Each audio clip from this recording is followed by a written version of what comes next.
Small update. It's my Jeep dealer sign, and this is an awning I made over the garage side door so I can leave the door open to get tools in and out when it's raining. So the bonnet is a spare I had left from the Willys, and the extractors are from a NASCAR Mopar engine that was used on a drag boat here. So they're acting as the bracing, so no other structure is needed to hold it up. The bonnet can support its own weight on the car, so it can support it up in the air. Just got the reinforcing inside the shed for mounting the base of the extractors, bolting them in, as well as on the original hinge mounts up the top. So this is what the Willys at now. Biggest thing I'd say is the bumper bar that's come back from the chromers. I spent many days filling every single little rust pit and then carefully lynching it back before sending it off to be re-chromed. Also drilled all the holes for the parking sensors, because this has front and rear parking sensors, and so I've incorporated that into the Willys. The sensors used are the chrome ones for the rear bumper bar. Unfortunately there's only 4 of those, unlike the 6 on the front, so I've got a couple more coming to replace those white ones. This is the license plate I'll be running. Just after I bought the Willys over 10 years ago, I also quickly ordered a number plate to get as close to the word Willys as possible, and in my state it doesn't cost you anything to have it sitting there waiting until you assign it to a car, and then there's no annual fee on using a custom plate either, like on some of the other states. So the bracket holding it is all stainless steel. I'd made one out of steel first, and then suddenly thought, well, all those stones coming off the wheel are going to pound the back of it over time, and I don't want to constantly repaint, so I made out of some scrap stainless steel that I got from the scrap merchant. The three-winged bird, as they call it, also been re-chromed and got to put in the Willys Overland emblem finally, using some 2-part epoxy. So that's all ready to go as well. So it's good to see some finishing touches going on. The aerial I've used made for a CJ7. I just had to make up a tapered high density plastic mount for it, so the aerial would be vertical and not leaning in towards the car. Had to do a rethink on the bezels. The bezels I had on here were made out of a rubber for a Triumph 2R6 and had the squirters in them, but the reproductions are hopeless and it would just leak everywhere and wouldn't seal properly against that when I did the test. So I've taken them off and I've ordered some chrome bezels that were from a Mini, just like the wheel boxes and the rest of the wiper system is. So I'm just waiting on those, and I'll mount some squirters, one for each window pane each side for the split windscreen. Been doing a lot of wiring.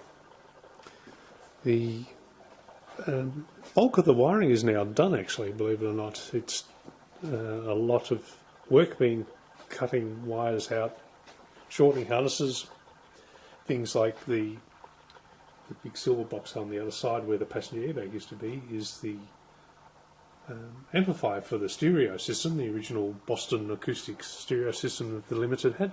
That used to be near the back tailgate, and now I've got it there, so obviously a lot of changing of the wiring harness. The airbags, I can't run that, I wouldn't want to run them anyway, to stop the airbag light coming on all the time. I've come up with an idea. So there's your airbag light there. Normally that stays on as soon as you disconnect an airbag, because the system looks for it. As you can see, it's gone out. I've got a warning for low brake level, because fluid level, because there is none. Check engine light can be as simple as a gas cap.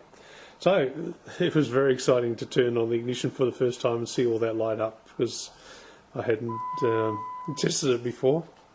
done just over 35,000 kilometres or 21,000 miles. That's all the donor vehicle had done before it got written off, so it was only just over a year old. Now, back to the airbags. You can see I've got these little resistors hanging out. Now, the resistors I've used, metal film resistors, 1/4 watt, 2.2 I've used in the dual stage bags, so there's 2 there, 2 passenger side, and for the 2 curtain airbags I run 2.4. Now, I measured the resistance, which you can look up on willyshotrod.com, my site, to see how I did that, of the airbags, and I measured 2.1, but I couldn't find any 2.1s, which you can have up to 0.3 higher or lower than the airbag resistance for the airbag module not to register it as a fault. So I've just turn this off, fitted those in to all the airbag plugs, and the system now thinks that the airbags are still there. So great not to have this big light flashing in your face all the time. The yaw sensor is all wired in. These used to be under the back seat. That's the park assist for the front and rear parking system, and the module in front of that is for the transfer case. So their place now will be inside the factory console, in where the DVD optional player would go. The top of the dash can't go in yet because I'm waiting for the bezel still, and also these are unique that the glass is actually bigger than the hole. The glass actually sits behind that in a double channel, and so they get put from the inside out rather than a conventional window which goes from the outside in. So nothing can be above that. So I'll just have to remove this support for the sat-nav and stereo system from it as well, and possibly even the GPS antenna for the system, before I can put the front windscreen in. And unfortunately, they're on back order like a lot of things, and it could take months before I can get the centre divider rubber that I need. I've got the perimeter, and then I'll make up a template and get some glass cut. So the wiring is coming along in leaps and bounds. The wire hanging down there is to go into the door, and then I've got to wire the door. So that's all. That's my next project, to sort all that out. Speaking of doors, just working on the passenger door at the moment. I had already worked out an aftermarket electric Windows central locking off a XJ Cherokee, and I've got some burst-proof door latches which we require by law here as well. The stereo system, I'm using Boston Acoustics, which was part of the limited. So these are tweeters that used to be in the dash, but because I've shortened the depth of the dash, they don't fit there anymore, so I'm putting them in the doors. Just got a reinforcing plate, so once the door card goes in, this will screw into it. They were originally in the back door. As you can see, the back door trim there, you can see where the speaker grill was. So they're going now at the rear part of the front door, because I don't have any back doors. And the 6x9s that were in the front door, as you can see the hole for it there, are now in the kick panels. Next thing on the cards for far as doors is to make a custom, this line here represents the height of the console, because it's much more comfortable ergonomically, get that one correct, to have your armrest on your console and the one on the door at the same height. Otherwise you're all sitting twisted up. I'll incorporate all the switches. Because these is the remote control for the mirrors, that'll be removed, as well as the rear door. So I'll just be using this part of the switch panel and making it all in. This is even controlled with yet another module. There's 25 odd modules or something in there. This is for the driver's side, and this controls also the memory. So you push one and it will move the seat and the height and the radio station and all your preferences for that person. And when the wife jumps in, we'll move the seat forward and adjust the mirrors, well, if they were still adjustable, and so forth for that person. So that's all going to still be wired in. Hopefully it all works out. The rubbers, I've just put on some temporary ones, but they've worked out so well I might actually keep them, because this is going to be temporarily set up without paint and registered. I must, for roadworthy purposes, must have all my rubbers in place.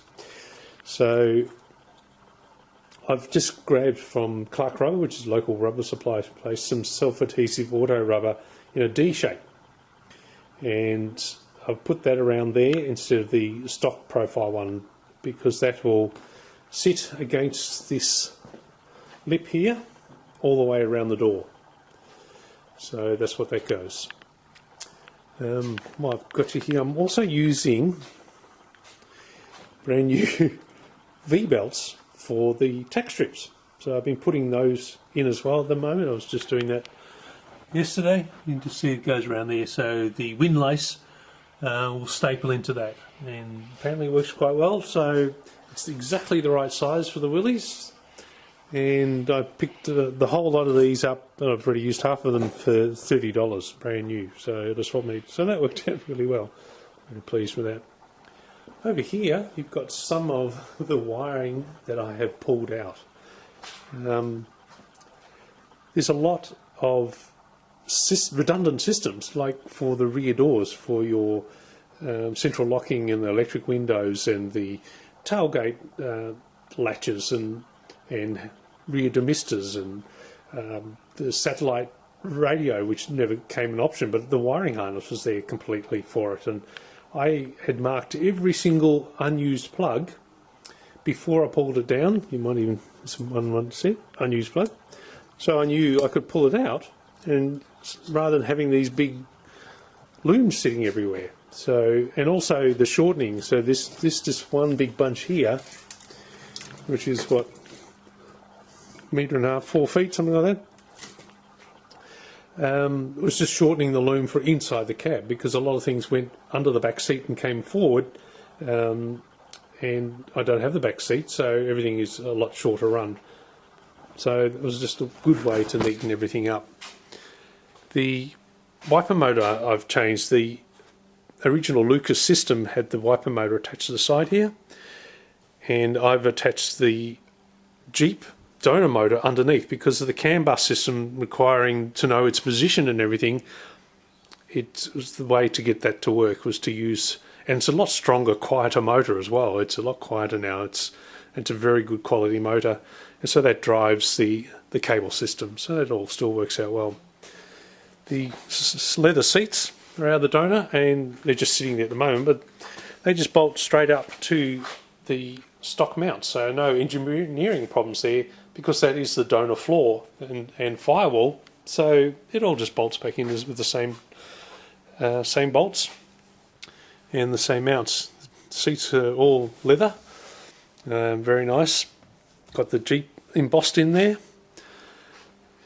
and I'll just show you under the small change under the bonnet. There we go. Let's see if I can do this one-handed. A little bit awkward. Release the safety catch. Down comes the stay, and in it goes. So you can see that little hook there. That's so that if the wind should ever blow against the bonnet, it can't flip it backwards and smack into the windscreen. That would not be nice. So this is all stainless steel, and beamy, I think that's how you pronounce it. Normally used for the covers on boats. So the stainless steel fittings I've used for the hinge and also for the ends. I made up this little cover here just out of a bit of scrap tin lying around, and bead rolled these runs into them, the same as on the Willys original pre-war signs.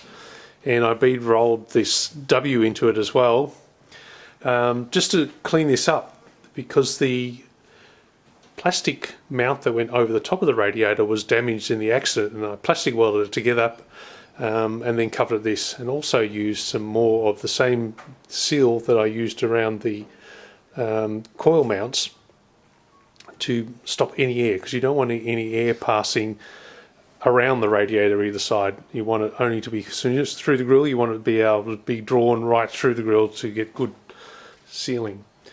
Now what I've got here also done is the rocker covers from the 392 Hemis that I'm using as coil covers. I had them powder coated in Mystic Silver. I wanted something a bit modern to blend in with the modern engine. That is the theme of this.